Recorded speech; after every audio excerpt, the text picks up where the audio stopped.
Olá galera, aqui quem vos fala é o professor Pitágoras Aires, professor de História. Hoje nós vamos analisar o governo de Juscelino Kubitschek de Oliveira, o mineiro que chega ao Palácio do Planalto, assumindo a presidência no ano de 1956. Contudo, antes de falarmos de JK, é preciso analisar o breve governo de Café Filho. Nós sabemos que em 1954 houve um ato dramático que abalou a sociedade brasileira, que foi o suicídio do presidente da República, Getúlio Vargas. Vargas, ao se matar, acaba levando seus opositores a refluírem, a recuarem, e um golpe que estava em andamento acabou sendo estancado. Vargas, com um tiro no coração, acabou estancando essa movimentação golpista capitaneado por setores conservadores da nossa sociedade. Eu digo metaforicamente que naquele momento em que o tiro atingiu o coração de Vargas, as nuvens golpistas que pairavam sobre o Brasil se desfazem. E aí o poder acaba caindo nas mãos do vice-presidente Café Filho, um político potiguar, sem muita expressividade, mas esse governo de Café Filho acabou não se encerrando como deveria. Ele deveria deixar a presidência em janeiro de 56. Mas o que houve para ele não terminar esse mandato? Bem, vamos aos fatos. Naquele ano de 1955, nós teríamos eleições presidenciais e os presidenciáveis eram estes: JK, do PSD, Juarez Távora, da UDN, Adhemar de Barros, do PSP e Plínio Salgado, do PRP. Essa eleição, muito disputada, acabou sendo vencida pelo médico Juscelino Kubitschek de Oliveira. Mas veja um detalhe: a UDN perdia pela terceira vez consecutiva uma eleição presidencial. Já havia perdido em 45 para o Dutra, havia perdido em 50 para Getúlio Vargas e agora o seu candidato Juarez Távora perdia para JK. Mas vejam que a diferença foi pequena, relativamente pequena. JK teve quase 36% dos votos e Juarez 30%. A UDN não aceitou a derrota. E aí, mais uma vez, emerge um instinto golpista. Muitos líderes da UDN começam a argumentar que JK não tinha representatividade para assumir o poder. Haja vista que ele tinha tido apenas pouco mais de um terço dos votos válidos. Claro, pessoal, que naquela época a lei, a Constituição, não exigia, como nossa Carta Magna atual, 50% mais um dos votos válidos. Na época, a lei determinava que a vitória cabia àquele que tivesse maioria simples. Mas muitos líderes da UDN, somando-se a eles, alguns militares que se frustraram por não terem conseguido pegar o poder no ano anterior por causa do suicídio de Vargas, se unem numa conspiração, passam explicitamente a argumentar que JK e o seu vice, João Goulart, não deveria ser empossados. Então é como se, metaforicamente, mais uma vez, o céu do Brasil fosse coberto por nuvens negras, nuvens golpistas. E é nesse momento que acontece justamente uma situação. O Café Filho, que endossava essa conspiração, segundo alguns historiadores, que ele era simpático à ideia de impedir a posse dos eleitos, porém, não de uma forma explícita, ele acaba, em novembro de 1955, se licenciando da presidência. O argumento: problemas de saúde.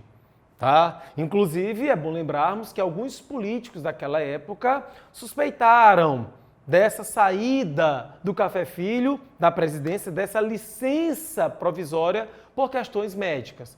Mas, na sequência, se ele saía, na linha de sucessão, quem deveria assumir era o presidente da Câmara dos Deputados. E o presidente da Câmara era o Carlos Luiz.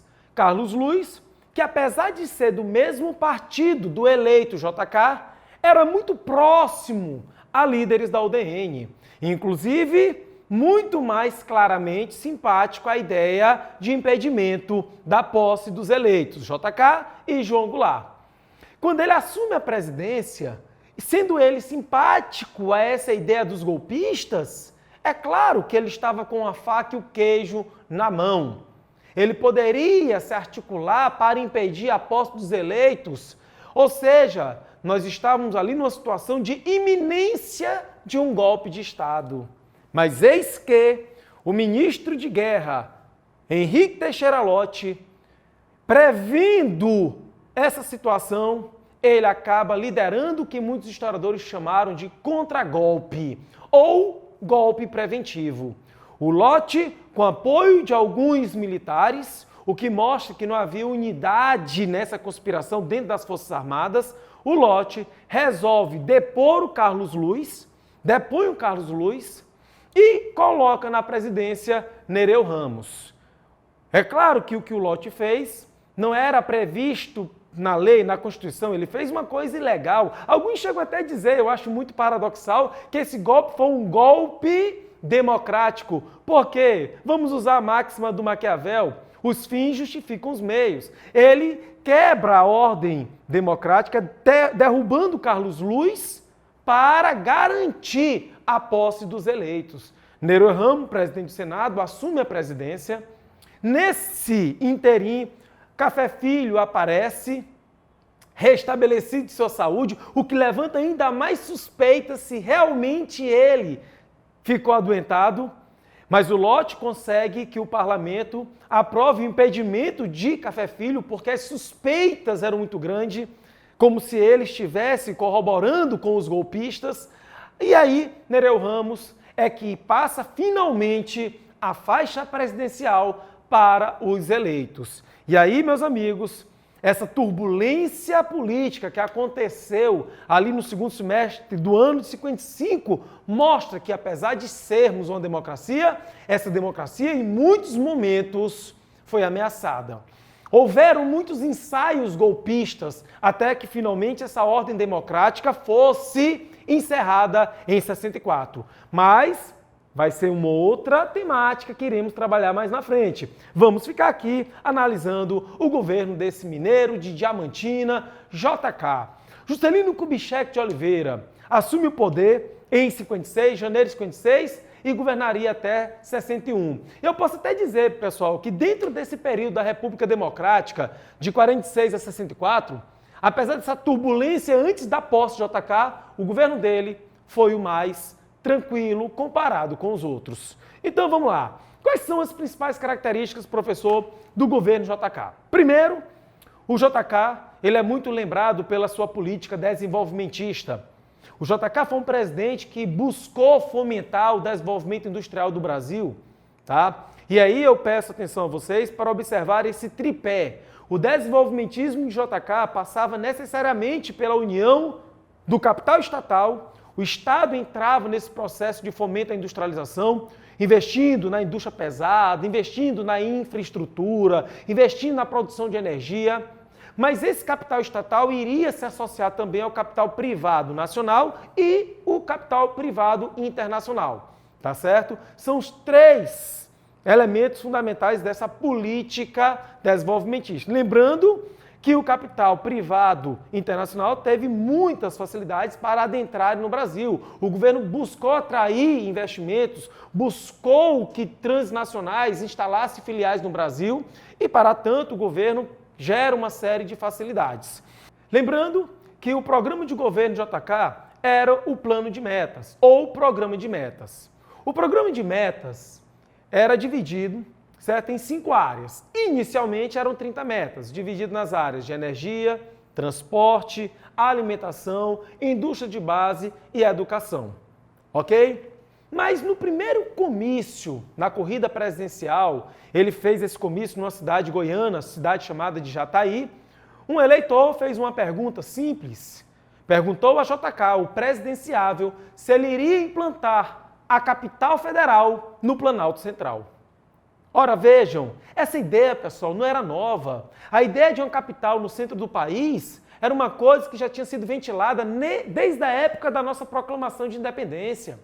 Tá? Inclusive, para quem não sabe, a Constituição Primeira da República de 1891 já estabelecia a transferência da capital para o centro do país. A Constituição que vigorava na época de 1946 também trazia no seu texto essas determinações, só que nenhum presidente resolveu aplicar, executar o que estava na lei. Segundo o próprio JK, foi a partir daquela pergunta de um eleitor que ele resolveu acrescentar as 30 metas já existentes no seu programa, mais uma. Então, no total, foram 31 metas, sendo que essa que foi adicionada, a construção de uma nova capital, acabou se tornando a meta síntese. Lembrando que o slogan do programa de governo do JK era este: 50 anos em 5. Prometia desenvolver o Brasil em 5 anos de mandato, o que levaria meio século para fazer. Então, o que acontece? O JK assume a presidência e passa a executar esse programa. Repito mais uma vez, utilizando-se daquele tripé, unindo o capital estatal ao capital privado nacional e o capital estrangeiro. E aí nós vamos ter realmente um alargamento do nosso parque industrial. Serão instaladas inúmeras fábricas, muitas transnacionais vão implantar suas filiais aqui no Brasil. Indústrias de eletrodoméstico, de automóveis, caminhões, produtos farmacêuticos, enfim. O Brasil vai estar se modernizando. O JK está contribuindo para internacionalizar a nossa economia. Tá? Produção de energia, foram construídas 2 grandes usinas, as usinas de Furnas e Três Marias, pavimentação de milhares de quilômetros de estrada. Tá? Lembrando que a ideia era levar o desenvolvimento para o interior do Brasil. Nós tínhamos 2 Brasis. O Brasil desenvolvido, que era o Brasil do litoral, e o Brasil atrasado, o Brasil rural. A ideia era levar o desenvolvimento e interligar as mais variadas regiões do interior do Brasil. Inclusive, para desenvolver o Nordeste, o governo criou a Superintendência de Desenvolvimento do Nordeste, a famosa SUDENE, que tinha, sobretudo, essa intenção de promover o desenvolvimento nessa região. Mas é claro que de todas as obras de JK, sem dúvida nenhuma, a mais lembrada foi a construção da nova capital. Brasília, foi feita pelos candangos, a maioria dos candangos, apelidada aos trabalhadores que construíram Brasília, a maioria eram nordestinos, muitos acidentes de trabalho, certo? Muitos problemas, mas Brasília acabou sendo erguida. Ali a Brasília do plano piloto, os prédios do Congresso Nacional, Palácio Planalto. É claro que essa construção foi criticada por muita gente, tá? Até porque os custos dessa obra foram estratosféricos. O Brasil vai se endividar, Brasília vai ser inaugurada antes do término do mandato de JK, no dia 21 de abril de 1960. Ele conclui, certo? Pelo menos para efeito de inauguração, certo? A construção da capital. Tá? Inclusive, Brasília foi a primeira cidade com menos de 100 anos a ser tombada pela Unesco como Patrimônio da Humanidade. Mas vejamos os efeitos colaterais de toda essa política desenvolvimentista de JK. Tá? Nós vamos ter um aumento desmedido da nossa dívida externa, os gastos excessivos do governo vão promover um crescimento do espiral inflacionário, e a gente sabe, isso já caiu até no Enem. Já caiu até no Enem um item que falava sobre a questão das desigualdades sociais e desigualdades regionais, ok?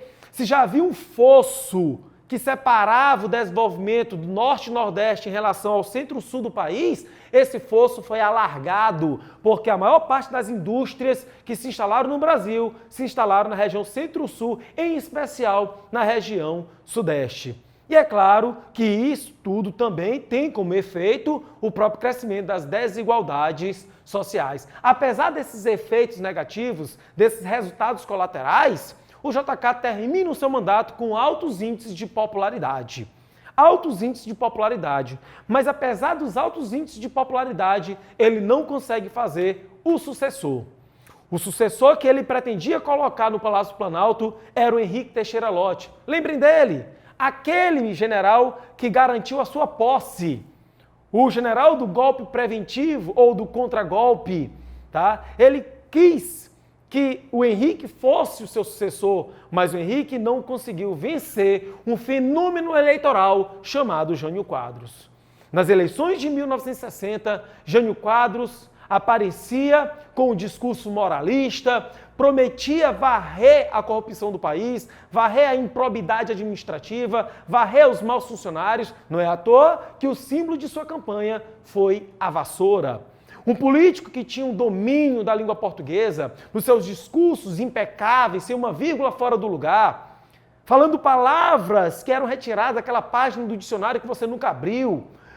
E, claro, agia de uma forma diferente dos outros políticos, cabelo assanhado, ternos amarrotados, né? Aparecia muitas vezes com uns pozinhos brancos no seu ombro, que a mídia destacava dizendo que era caspa, há quem diga que era talco, para mostrar que era um cara do povo.